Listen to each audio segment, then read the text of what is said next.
ನಮಸ್ಕಾರ ವೀಕ್ಷಕರೇ, the federal ಕರ್ನಾಟಕಕ್ಕೆ ಸ್ವಾಗತ. ನಾನು ವಿಜಯ್ ಜನಹಳ್ಳಿ.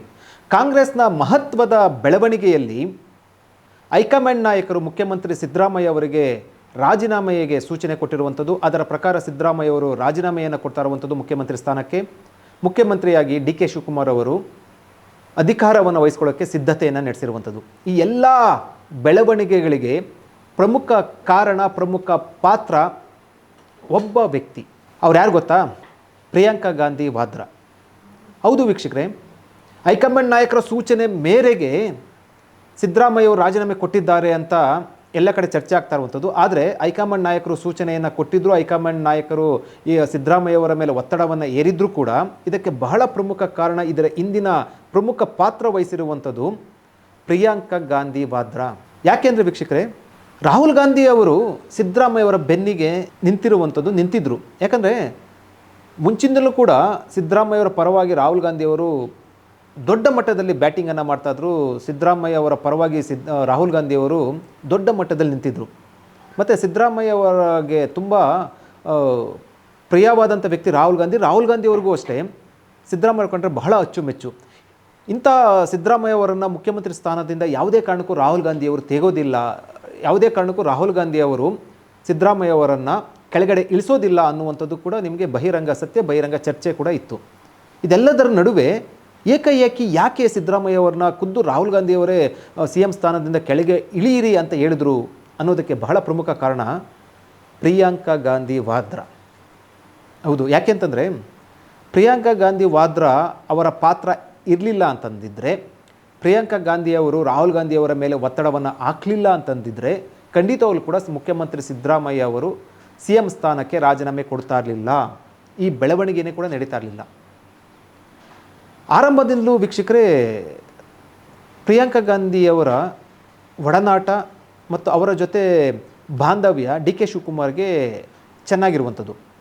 ಆದರೆ ಸಿದ್ದರಾಮಯ್ಯ ಅವರು ರಾಜೀನಾಮೆ ಸಂಬಂಧಪಟ್ಟಂತೆ ರಾಹುಲ್ ಗಾಂಧಿಯವರು ಒಲವನ್ನು ತೋರಿಸಿರಲಿಲ್ಲ. ಡಿ ಕೆ ಶಿವಕುಮಾರ್ ಲೆಕ್ಕಾಚಾರ ಹಾಕಿದ್ರು, 2.5 ವರ್ಷ ಬಳಿಕ ಸಿದ್ದರಾಮಯ್ಯ ಅವರು ರಾಜೀನಾಮೆಯನ್ನು ಕೊಡ್ತಾರೆ, ರಾಹುಲ್ ಗಾಂಧಿಯವರು ನನ್ನ ಪರವಾಗಿ ನಿಂತ್ಕೊಳ್ತಾರೆ, ರಾಹುಲ್ ಗಾಂಧಿಯವರ ಸಿದ್ದರಾಮಯ್ಯ ಅವರಿಗೆ ರಾಜೀನಾಮೆ ಕೊಡೋದಕ್ಕೆ ಸೂಚನೆಯನ್ನು ಕೊಡ್ತಾರೆ ಅಂತ.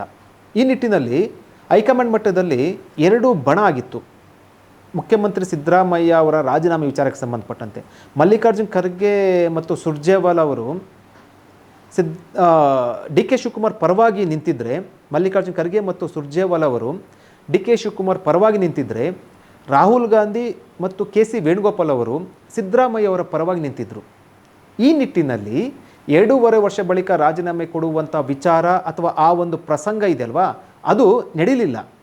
ಅದಕ್ಕೆ ಕಾರಣ ಏನು ಅಂತಂದರೆ, ರಾಹುಲ್ ಗಾಂಧಿ ಅವರು ಒಪ್ಪಲಿಲ್ಲ ಸಿದ್ದರಾಮಯ್ಯ ಅವರು ರಾಜೀನಾಮೆ ಕೊಡುವ ವಿಚಾರಕ್ಕೆ ಸಂಬಂಧಪಟ್ಟಂತೆ. ಆಗ ಡಿ ಕೆ ಶಿವಕುಮಾರ್ ತುಂಬ ಅಪ್ಸೆಟ್ ಆದರು, ತಮ್ಮ ರಣತಂತ್ರವನ್ನು ಬದಲಿಸಿದರು. ಅದರ ಭಾಗವಾಗಿ ಪ್ರಿಯಾಂಕಾ ಗಾಂಧಿ ವಾದ್ರಾ ಅವರನ್ನು ವಿಶ್ವಾಸಕ್ಕೆ ಗಳಿಸುವ ನಿಟ್ಟಿನಲ್ಲಿ CM ಸ್ಥಾನದ ಸಂಬಂಧಪಟ್ಟಂತೆ ಅವರ ಜೊತೆ ಚರ್ಚೆ ಮಾಡೋದಕ್ಕೆ ಮುಂದಾದರು. ಪ್ರಿಯಾಂಕಾ ಗಾಂಧಿಯವರ ಬಳಿ ಡಿ ಕೆ ಶಿವಕುಮಾರ್ ಅವರು ತಮ್ಮ ಒಂದು ಅಹವಾಲನ್ನು, ತಮ್ಮ ಒಂದು CM ಆಗುವ ಸಂಬಂಧಪಟ್ಟಂತೆ ಅನಿಸಿಕೆಯನ್ನು ವ್ಯಕ್ತಪಡಿಸಿ ಮುಂದಿನ ಒಂದಷ್ಟು ಕಾರ್ಯಯೋಜನೆಗಳನ್ನು ಸಂಪೂರ್ಣವಾಗಿ ಪ್ರಿಯಾಂಕಾ ಗಾಂಧಿಯವರ ಬಳಿ ಡಿ ಕೆ ಶಿವಕುಮಾರ್ ಕೊಟ್ಟರು. ಅದು ವೀಕ್ಷಕರೇ, ಅದರ ಒಂದು ಫಲಪ್ರದ ಸಿದ್ದರಾಮಯ್ಯ ಅವರ ರಾಜೀನಾಮೆ ಕೊಡೋದಕ್ಕೆ ಕಾರಣ ಆಯಿತು, ಡಿ ಕೆ ಶಿವಕುಮಾರ್ ಅವರು CM ಆಗೋದಕ್ಕೆ ಕಾರಣ ಆಯಿತು. ನಿನ್ನೆ ನಡೆದಂಥ ಸಭೆ ಇದೆಯಲ್ವಾ, ಹೈಕಮಾಂಡ್ ನಾಯಕರ ಸಭೆ, ಅದರಲ್ಲಿ ಮಲ್ಲಿಕಾರ್ಜುನ್ ಖರ್ಗೆ, ರಾಹುಲ್ ಗಾಂಧಿ, KC ವೇಣುಗೋಪಾಲ್ ಮತ್ತು ಸುರ್ಜೇವಾಲಾ ಅವರಿದ್ದರು CM ಸಿದ್ದರಾಮಯ್ಯ ಅವರನ್ನ ರಾಜೀನಾಮೆ ಕೊಡಿಸುವ ಸಂಬಂಧಪಟ್ಟಂತೆ. ಅದರಲ್ಲಿ ರಾಹುಲ್ ಗಾಂಧಿಯವರ ಮಾತನ್ನು ಮಾತ್ರ ಸಿದ್ದರಾಮಯ್ಯ ಅವರು ಕೇಳುವಂಥ ಪರಿಸ್ಥಿತಿಯಲ್ಲಿ ಇರುವಂಥದ್ದು. ಯಾಕಂದರೆ ರಾಹುಲ್ ಗಾಂಧಿ ಅವರು ರಾಜೀನಾಮೆ ಕೇಳಿದ್ರೆ ನಾನು ಕೊಡ್ತೀನಿ ಅಂತ ಮುಂಚಿನಲ್ಲೂ ಕೂಡ ಬಹಿರಂಗವಾಗಿ ಹೇಳಿದರು. ಆದರೆ ರಾಹುಲ್ ಗಾಂಧಿ ಅವ್ರ ಮನಸ್ಸಲ್ಲಿ ಸಿದ್ದರಾಮಯ್ಯ ಅವರ ರಾಜೀನಾಮೆಯನ್ನು ತೆಗೆದುಕೊಳ್ಬೇಕಂತ ಆಸೆ ಇರಲಿಲ್ಲ, ಆ ಪರಿಸ್ಥಿತಿ ಕೂಡ ಇರಲಿಲ್ಲ. ಯಾವಾಗ ಈ ಬೆಳವಣಿಗೆ ಗೊತ್ತಾಯಿತು, ಅಂದರೆ ರಾಹುಲ್ ಗಾಂಧಿಯವರು ಒಪ್ತಾ ಇಲ್ಲ ಸಿದ್ದರಾಮಯ್ಯ ಅವರ ರಾಜೀನಾಮೆಗೆ ಅಂತ ಗೊತ್ತಾಯಿತು, ಡಿ ಕೆ ಶಿವಕುಮಾರ್ ಅವರು ನೇರವಾಗಿ ಹೋಗಿದ್ದು ಪ್ರಿಯಾಂಕಾ ಗಾಂಧಿ ವಾದ್ರಾ ಬಳಿ. ಪ್ರಿಯಾಂಕಾ ಗಾಂಧಿ ವಾದ್ರಾ ಬಳಿ ಪಕ್ಷಕ್ಕಾಗಿ ದುಡಿದಿದ್ದೇನೆ, ಇಂದಿನ ಬೆಳವಣಿಗೆಗಳು ಎಲ್ಲವನ್ನೂ ಕೂಡ ಪ್ರಿಯಾಂಕಾ ಗಾಂಧಿ ವಾದ್ರಾ ಮುಂದೆ ಹೇಳಿದರು. ಅದರ ಜೊತೆಗೆ ಒಂದು ಬಹಳ ಪ್ರಮುಖವಾದಂಥ ಒಂದು ವಿಚಾರವನ್ನು ಹೇಳಿದರು. ಮುಂದಿನ ಲೋಕಸಭೆ ಚುನಾವಣೆ ಇದೆಯಲ್ವಾ, 29ಕ್ಕೆ ನಡೆಯುವಂಥ ಲೋಕಸಭಾ ಚುನಾವಣೆ ಇದೆಯಲ್ವಾ, ಆ ಲೋಕಸಭಾ ಚುನಾವಣೆಗೆ ಬಹಳ ಪ್ರಮುಖ ಪಾತ್ರ ನಾನು ವಹಿಸ್ತೇನೆ. ಲೋಕಸಭಾ ಚುನಾವಣೆಗೆ ಇಡೀ ದೇಶಾದ್ಯಂತ ಕಾಂಗ್ರೆಸ್ನ ಗೆಲುವಿಗೆ ನನ್ನ ಪಾತ್ರ ಇರುತ್ತೆ ಅಥವಾ ನಾನು ಅದಕ್ಕೆ ಸಹಾಯ ಮಾಡ್ತೀನಿ ಅಂತ ಪ್ರಿಯಾಂಕಾ ಗಾಂಧಿ ವಾದ್ರಾ ಮುಂದೆ ಡಿ ಕೆ ಶಿವಕುಮಾರ್ ಅವರು ಹೇಳಿರುವಂಥದ್ದು. ಇದರ ಬೆನ್ನಲ್ಲೇ ಪ್ರಿಯಾಂಕಾ ಗಾಂಧಿ ವಾದ್ರಾ ಕೂಡ ಒಂದು ರೀತಿಯಲ್ಲಿ ಮನವೊಲಿಸುವಂಥ, ಅಂದರೆ ಪ್ರಿಯಾಂಕಾ ಗಾಂಧಿ ವಾದ್ರಾ ಕೂಡ ಕನ್ವಿನ್ಸ್ ಆಗುವ ರೀತಿಯಲ್ಲಿ, ಮನವೊಲಿಕೆ ಆಗುವ ರೀತಿಯಲ್ಲಿ ಕೂಡ ಡಿ ಕೆ ಶಿವಕುಮಾರ್ ಒಂದಷ್ಟು ಕಾರ್ಯಯೋಜನೆಗಳನ್ನು ಕೊಟ್ಟಿರುವಂಥದ್ದು. ನಾನು CM ಆದರೆ ಮುಂದಿನ ಲೋಕಸಭಾ ಚುನಾವಣೆಯಲ್ಲಿ ಕಾಂಗ್ರೆಸ್ ಪಕ್ಷವನ್ನು ಅಧಿಕಾರಕ್ಕೆ ತರುವ ನಿಟ್ಟಿನಲ್ಲಿ ಎಲ್ಲ ಸಹಕಾರ ಕೊಡ್ತೀನಿ, ಅದಕ್ಕೆ ಸಂಬಂಧಪಟ್ಟಂತೆ ಎಲ್ಲವೂ ಕೂಡ ಬ್ಲೂ ಪ್ರಿಂಟನ್ನು ಕೊಟ್ಟರು ಡಿ ಕೆ ಶಿವಕುಮಾರ್ ಅವರು ಪ್ರಿಯಾಂಕಾ ಗಾಂಧಿ ವಾದ್ರಾಗೆ. ಅದರ ಜೊತೆಗೆ ಪ್ರಿಯಾಂಕಾ ಗಾಂಧಿಯವರ ಮನವೊಲಿಕೆಯಲ್ಲಿ ಬಹಳ ಪ್ರಮುಖ ಪಾತ್ರ ವಹಿಸಿರುವಂಥದ್ದು ಅಥವಾ ಒಂದಷ್ಟು ವಿಚಾರಗಳು ಪ್ರಸ್ತಾಪ ಆಗಿರುವಂಥದ್ದು, ಒಂದು ಲೋಕಸಭಾ ಚುನಾವಣೆಯಲ್ಲಿ ಸಹಕಾರ ಕೊಡುವಂಥದ್ದು, ಅದರ ಜೊತೆಗೆ ಇಂದಿನ ಬೆಳವಣಿಗೆಗಳೆಲ್ಲವನ್ನು ಕೂಡ ಪ್ರಿಯಾಂಕಾ ಗಾಂಧಿ ವಾದ್ರಾ ಅವರಿಗೆ ಡಿ ಕೆ ಶಿವಕುಮಾರ್ ಹೇಳಿದರು. ಅಂದರೆ ಹಿಂದೆ ಅಹಮದ್ ಪಟೇಲ್ ಅವರ ರಾಜ್ಯಸಭಾ ಸ್ಥಾನ ಸಂಬಂಧಪಟ್ಟಂತೆ ನಡೆದಂಥ ಬೆಳವಣಿಗೆ, ಶಾಸಕರನ್ನು ಇಲ್ಲಿ ರೆಸಾರ್ಟ್ಗೆ ತಂದು ಅದಾದ ನಂತರ ಆ ಬೆಳವಣಿಗೆಯಿಂದ ನಾನು ಜೈಲಿಗೆ ಹೋಗಬೇಕಾಗಿತ್ತು, IT ED ರೈಡ್ ಆಯಿತು, BJPಯವ್ರನ್ನ ಎದುರಾಕೊಂಡೆ ಮತ್ತು ಒಂದಷ್ಟು ಸಂದಿಗ್ಧದ ಪರಿಸ್ಥಿತಿಯಲ್ಲಿ, ಒಂದಷ್ಟು ಕಠಿಣ ಪರಿಸ್ಥಿತಿಯಲ್ಲಿ, ಅಂದರೆ ಕಾಂಗ್ರೆಸ್ನಲ್ಲಿ ನಡೆದಂಥ ಒಂದಷ್ಟು ಬೆಳವಣಿಗೆಗಳಲ್ಲಿ ಸಂದಿಗ್ಧ ಪರಿಸ್ಥಿತಿಯಲ್ಲಿ ನಾನು ಟ್ರಬಲ್ ಶೂಟರ್ ಆಗಿ ನಾನು ಪಾತ್ರ ವಹಿಸಿದೆ ಅಂತ ಉದಾಹರಣೆ ಸಮೇತ ಡಿ ಕೆ ಶಿವಕುಮಾರ್ ಅವರು ಪ್ರಿಯಾಂಕಾ ಗಾಂಧಿ ಅವರಿಗೆ ಹೇಳಿದರು. ಅದು ನಾನಾ ಕಾರಣ, ಒಂದು ತೆಲಂಗಾಣ ಚುನಾವಣೆ ಸಂಬಂಧಪಟ್ಟಂತೆ ಇರುವಂಥದ್ದು, ಅದು ಇತ್ತೀಚೆಗೆ ಬಿಹಾರ ರಾಜ್ಯಸಭಾ ಸಂಬಂಧಪಟ್ಟಂತೆ ಆಗ ಶಾಸಕರನ್ನು ಇಲ್ಲಿಗೆ ಕರ್ಕೊಂಡು ಬಂದು ಇಲ್ಲಿ ವಾಸ್ತವ್ಯ ಹೂಡೋದಕ್ಕೆ ಡಿ ಕೆ ಶಿವಕುಮಾರ್ ಸಹಾಯ ಮಾಡಿದರು, ಇವೆಲ್ಲವೂ ಕೂಡ ಹೇಳಿದ್ರು. ಜೊತೆಗೆ ಬೇರೆ ಬೇರೆ ರಾಜ್ಯಗಳ ಚುನಾವಣೆಯಲ್ಲಿ ನನ್ನ ಪಾತ್ರ ಏನಿದೆ, ಇತ್ತೀಚೆಗೆ ಅಸ್ಸಾಂನಲ್ಲಿ ಸಂಬಂಧಪಟ್ಟಂತೆ ಡಿ ಕೆ ಶಿವಕುಮಾರ್ ಅವರು ಅಲ್ಲೂ ಕೂಡ ಚುನಾವಣಾ ಉಸ್ತುವಾರಿಯನ್ನಾಗಿ, ಚುನಾವಣಾ ವೀಕ್ಷಕರಾಗಿ ಕೂಡ ಅಲ್ಲೂ ಕೂಡ ಇದ್ದರು. ಸೊ ಈ ರೀತಿಯ ಕಾಂಗ್ರೆಸ್ಗೆ ಸಂಕಷ್ಟ ಬಂದಂಥ ಪರಿಸ್ಥಿತಿಯಲ್ಲಿ, ಸಂದರ್ಭಗಳಲ್ಲಿ ನಾನು ನೆರವಾಗಿದ್ದೇನೆ. ಮುಂದೆಯೂ ಕೂಡ ಕಾಂಗ್ರೆಸ್ನ ಸಂಕಷ್ಟ ಪರಿಸ್ಥಿತಿಯಲ್ಲಿ, ಮುಂದಿನ ಕಾಂಗ್ರೆಸ್ನ ಬೆಳವಣಿಗೆಗೆ ರಾಷ್ಟ್ರ ಮಟ್ಟದಲ್ಲಿ ನಾನು ಕೂಡ ಸಹಕಾರಿಯಾಗ್ತೀನಿ ಅಂತ ಪ್ರಿಯಾಂಕಾ ಗಾಂಧಿ ವಾದ್ರಾ ಅವರ ಬಳಿ ಡಿ ಕೆ ಶಿವಕುಮಾರ್ ಅವರು ಒಂದಷ್ಟು ಯೋಜನೆಗಳನ್ನು ಕೊಟ್ಟರು. ಅದಾದ ಬಳಿಕ ಪ್ರಿಯಾಂಕಾ ಗಾಂಧಿ ವಾದ್ರಾ ಅವರು ಮನವೊಲಿಕೆ ಆದರು. ರಾಹುಲ್ ಗಾಂಧಿಯವರ ಮೇಲೆ ಪ್ರಿಯಾಂಕಾ ಗಾಂಧಿಯವರು ಒತ್ತಡವನ್ನು ಹಾಕಿದ್ರು, ಪ್ರೆಷರನ್ನು ಹಾಕಿದ್ರು. ಸಿದ್ದರಾಮಯ್ಯ ಅವರ CM ಸ್ಥಾನಕ್ಕೆ ರಾಜೀನಾಮೆಯನ್ನು ಕೊಟ್ಟು ಡಿ ಕೆ ಶಿವಕುಮಾರ್ ಅವರನ್ನ ಮುಖ್ಯಮಂತ್ರಿ ಮಾಡೋಣ ಅಂತ. ಇದು ಕಳೆದ 5-6 ತಿಂಗಳಿಂದ ಕೂಡ ನಡ್ಕೊಳ್ತಾ ಬರ್ತಾಯಿತ್ತು. ಆದರೆ ರಾಹುಲ್ ಗಾಂಧಿ ಅವರು ಆಗ ಒಪ್ಪಿರಲಿಲ್ಲ.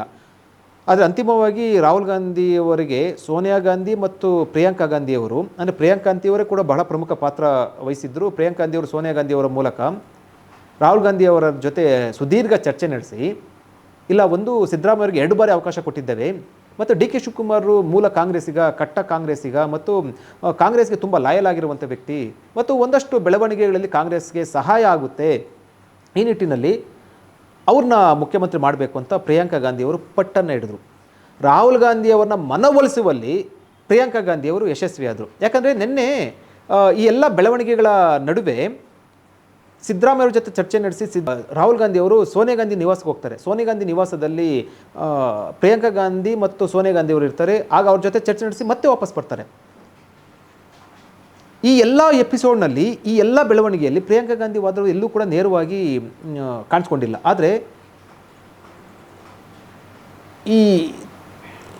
ಅಂದರೆ ಈ ಮುಖ್ಯಮಂತ್ರಿ ಸ್ಥಾನ ಸಂಬಂಧಪಟ್ಟಂತೆ ಸಂಪೂರ್ಣವಾಗಿ ಚರ್ಚೆಯ ಹಿಂದೆ, ನಿರ್ಧಾರದ ಹಿಂದೆ ಪ್ರಿಯಾಂಕಾ ಗಾಂಧಿ ಅವರ ನೆರಳಿರುವಂಥದ್ದು, ಪ್ರಿಯಾಂಕಾ ಗಾಂಧಿ ಅವರ ನೇರ ಪಾತ್ರ ಇರುವಂಥದ್ದು. ನೆರಳು ಅನ್ನೋದಕ್ಕಿಂತ ನೇರ ಪಾತ್ರ ಇರುವಂಥದ್ದು.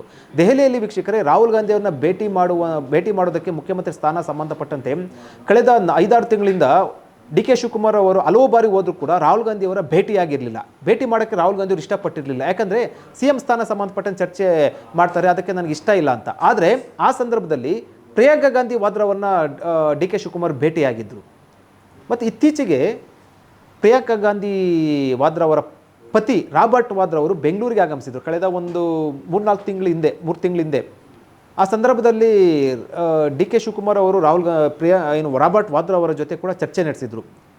ಸೊ ಈ ಎಲ್ಲ ಬೆಳವಣಿಗೆ ಹಿನ್ನೆಲೆಯಲ್ಲಿ ಸಂಪೂರ್ಣವಾಗಿ 6 ತಿಂಗಳಿಂದ ಚರ್ಚೆ ಆಗ್ತಾ ಇರುವಂಥದ್ದು ಪ್ರಿಯಾಂಕಾ ಗಾಂಧಿ ವಾದ್ರಾ ಅವರ ಜೊತೆ ಡಿ ಕೆ ಶಿವಕುಮಾರ್ ಅವರು ನಿರಂತರವಾಗಿ ಚರ್ಚೆ ನಡೆಸಿ ಮುಂದಿನ ಒಂದಷ್ಟು ಯೋಜನೆಗಳನ್ನೆಲ್ಲವನ್ನು ಕೂಡ ಪ್ರಿಯಾಂಕಾ ಗಾಂಧಿ ಅವರು ಮುಂದಿಟ್ಟು ಅವರು ರಾಹುಲ್ ಗಾಂಧಿ ಅವರನ್ನ ಮನವೊಲಿಸುವಲ್ಲಿ ಯಶಸ್ವಿಯಾದರು. ಡಿ ಕೆ ಶಿವಕುಮಾರ್ ಪರವಾಗಿ ದನಿ ಎತ್ತಿದ ಪ್ರಮುಖರಲ್ಲಿ, ಅಂದರೆ ಬಹಳ ಪ್ರಮುಖರಲ್ಲಿ ಪ್ರಿಯಾಂಕಾ ಗಾಂಧಿ ವಾದ್ರಾ. ಮತ್ತು ಮುಖ್ಯಮಂತ್ರಿ ಸಿದ್ದರಾಮಯ್ಯ ಅವರನ್ನು ರಾಜೀನಾಮೆ ತೆಗೆದುಕೊಳ್ಬೇಕು ಅಂತಂದರೆ ರಾಹುಲ್ ಗಾಂಧಿ ಬಿಟ್ಟು ಬೇರೆ ಯಾರು ಹೇಳಿದ್ರು ಕೂಡ ಸಿದ್ದರಾಮಯ್ಯವರು ಕೇಳ್ತಾ ಇರಲಿಲ್ಲ. ಸೊ ಈ ಹಿನ್ನೆಲೆಯಲ್ಲಿ ಪ್ರಿಯಾಂಕಾ ಗಾಂಧಿ ವಾದ್ರಾ ಅವರು ರಾಹುಲ್ ಗಾಂಧಿ ಅವರ ಮೇಲೆ ಇಂಚಿಂಚು ಪ್ರಭಾವವನ್ನು ಬೆಳೆಸಿದ್ದಾರೆ. ಅಂದರೆ ಎಷ್ಟರ ಮಟ್ಟಿಗೆ ಅಂತಂದರೆ 3 ವರ್ಷ ಆಯಿತು, 6 ತಿಂಗಳಿಂದಲೂ ಕೂಡ ನಿರಂತರವಾಗಿ ಪ್ರಯತ್ನವನ್ನು ಪಡ್ತಾ ಇದ್ರು ರಾಹುಲ್ ಗಾಂಧಿ ಅವರನ್ನು ಮನವೊಲಿಸುವಲ್ಲಿ ಪ್ರಿಯಾಂಕಾ ಗಾಂಧಿ. ಆದರೆ ಅದನ್ನು ಪ್ರಿಯಾಂಕಾ ಗಾಂಧಿ ಅವರ ಒಂದು ಒತ್ತಡಕ್ಕೆ ರಾಹುಲ್ ಗಾಂಧಿ ಅವರು ಆರಂಭದಲ್ಲಿ ಮಣಿದಿರಲಿಲ್ಲ. ಇಲ್ಲ, ಸಿದ್ದರಾಮಯ್ಯವರು ಮುಖ್ಯಮಂತ್ರಿ ಆಗಿರಬೇಕು ಅಂತ ಹೇಳಿದರು. ಆದರೆ ಅಂತಿಮವಾಗಿ ಒಂದಷ್ಟು ಯೋಜನೆಗಳನ್ನು ಪ್ರಿಯಾಂಕಾ ಗಾಂಧಿ ವಾದ್ರಾ ಅವರು ಕೊಟ್ಟ ನಂತರ ರಾಹುಲ್ ಗಾಂಧಿ ಅವರು ಅನಿವಾರ್ಯವಾಗಿ ಸಿದ್ದರಾಮಯ್ಯ ಅವರನ್ನ ಕೆಳಗಡೆ ಇಳಿಸಿ ಮುಖ್ಯಮಂತ್ರಿ ಸ್ಥಾನದಿಂದ ಡಿ ಕೆ ಶಿವಕುಮಾರ್ ಅವರನ್ನ ಮುಖ್ಯಮಂತ್ರಿ ಮಾಡುವ ಸಂಬಂಧಪಟ್ಟಂತೆ ನಿರ್ಧಾರವನ್ನು ಕೈಗೊಂಡರು.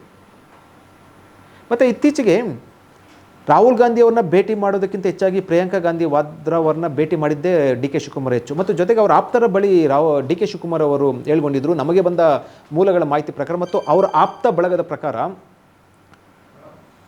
ನನಗೆ ಹೆಚ್ಚು ವಿಶ್ವಾಸ ಇರುವಂಥದ್ದು ಮತ್ತು ನನ್ನ ಪರವಾಗಿರುವಂಥದ್ದು ಸೋನಿಯಾ ಗಾಂಧಿ ಮತ್ತು ಪ್ರಿಯಾಂಕಾ ಗಾಂಧಿ ವಾದ್ರಾ ಅವರು. ಸೊ ನನಗೆ ಅವರಿಬ್ಬರ ಆಶೀರ್ವಾದ ಇದೆ, ನನಗೆ ಮುಖ್ಯಮಂತ್ರಿ ಸ್ಥಾನ ಸಿಕ್ಕೇ ಸಿಗುತ್ತೆ ಅಂತ ತಮ್ಮ ಆಪ್ತರ ಬಳಿ ಹೇಳ್ಕೊಂಡಿದ್ರು. ಅದರ ಪ್ರಕಾರವೇ ಪ್ರಿಯಾಂಕಾ ಗಾಂಧಿ ವಾದ್ರಾ ಅವರ ಪಾತ್ರ ಮುಖ್ಯಮಂತ್ರಿ ಸಿದ್ದರಾಮಯ್ಯ ಅವರನ್ನು CM ಸ್ಥಾನದಿಂದ ಕೆಳಗಡೆ ಇಳಿಸುವಂಥದ್ದು, ಡಿ ಕೆ ಶಿವಕುಮಾರ್ ಪರವಾಗಿ ಇರುವಂಥದ್ದು, ಮುಖ್ಯಮಂತ್ರಿ ಆಗೋದಕ್ಕೆ ಬಹಳ ಪ್ರಮುಖ ಪಾತ್ರ ಪ್ರಿಯಾಂಕಾ ಗಾಂಧಿ ವಾದ್ರಾ ಅವರು.